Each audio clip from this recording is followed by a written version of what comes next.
Hello everyone, स्वागत है आप लोगों का। उम्मीद है आप लोग बहुत अच्छे होंगे। हम ना दिन भर बहुत सारी चीज़ें सुनते रहते हैं और जब हम सिविल सर्विसेज की तैयारी कर रहे होते हैं तो हमको बहुत कुछ ऐसा सुनने को मिलता है कि हम एक करप्शन फ्री देश बनाना चाहते हैं।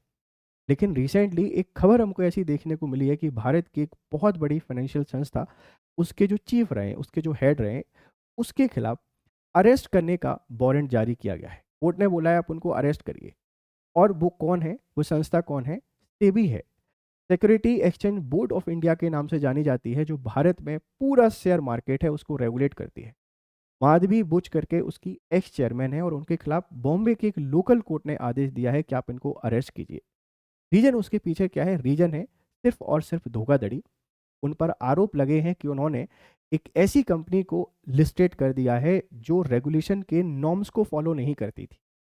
अब आप लोग याद कीजिए कि आपको हिंडनबर्ग की जो रिपोर्ट है वो याद आ रही होगी, जिसने लास्ट ईयर बोला था, लास्ट से लास्ट ईयर, कि भारतीय शेयर मार्केट में कुछ ना कुछ उल्टा सीधा हो रहा है और अडानी ग्रुप पे बहुत सारे आरोप लगाए थे। तो माधवी बुच पर भी यही आरोप अभी लगे हैं कि इन्होंने ऐसी कंपनियों को रजिस्टर्ड करा दिया है जो नॉर्म्स को फुलफिल नहीं करती है।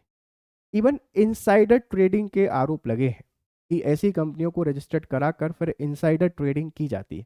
इनसाइडर ट्रेडिंग, शेयर्स के बारे में पहले ही जानकारी दे दी जाती है। मतलब शेयरों, जो शेयर होते हैं उनकी जानकारी बता देना कि किसकी प्राइस कम होगी, किसकी प्राइस ज़्यादा होगी। इनसाइडर चोरी करने आप इसको यहाँ पे कह सकते हैं। इतने बड़े पदों पर बैठे लोग कैसे बिक जाते हैं? पैसे की ताकत आप यहाँ पे समझ सकते हैं। एक तरफ हम लोग बात करते हैं कि हम करप्शन फ्री नेशन को बनाएंगे और दूसरी तरफ हमको इस तरीके की चीज़ें देखने को मिलती हैं। मामला गंभीर है।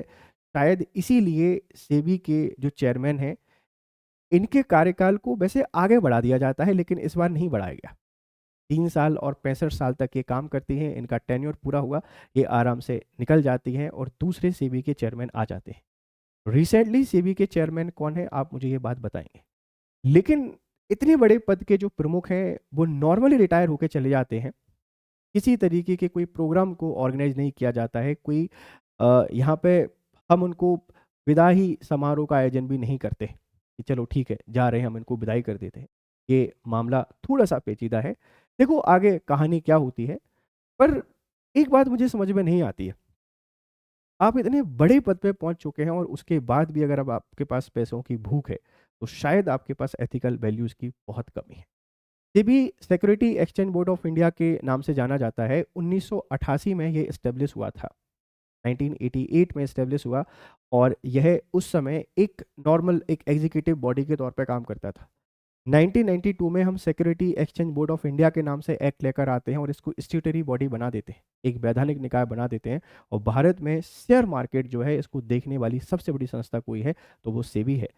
अगर इतने बड़े पद के प्रमुख ने कुछ गलत किया है तो उस पर बारीक इंक्वायरी होनी चाहिए और अगर सच में गुनहगार हैं तो सजा मिलना चाहिए। सिर्फ ये नहीं है, 5 लोगों के खिलाफ एफआईआर हुई है जिसमें बीएसई के हेड भी हैं। बॉम्बे स्टॉक एक्सचेंज जो भारत का सबसे बड़ा शेयर मार्केट है, जो 1875 में इस्टेब्लिश हुआ था। अब ये चीजें आप कोट कर सकते हैं ऐसे में, या आप जब एडमिनिस्ट्रेशन को लिख रहे हैं तब भी इसको कोट कर सकते हैं। तो एमपीपीएससी मेंस में ये बहुत काम की न्यूज़ है और इसी के साथ में अवेयरनेस के लिए बहुत इंपॉर्टेंट है। अगर ये लेक्चर आपको पसंद आया हो तो प्लीज़ इसके बारे में अपने फीडबैक हमको ज़रूर शेयर करें। हम इस तरीके के वीडियोस लगातार आपको बनाते रहेंगे और आपकी जो इन्फॉर्मेशन है, जो नॉलेज है, हम उसको बढ़ाते रहेंगे। Thank you very much.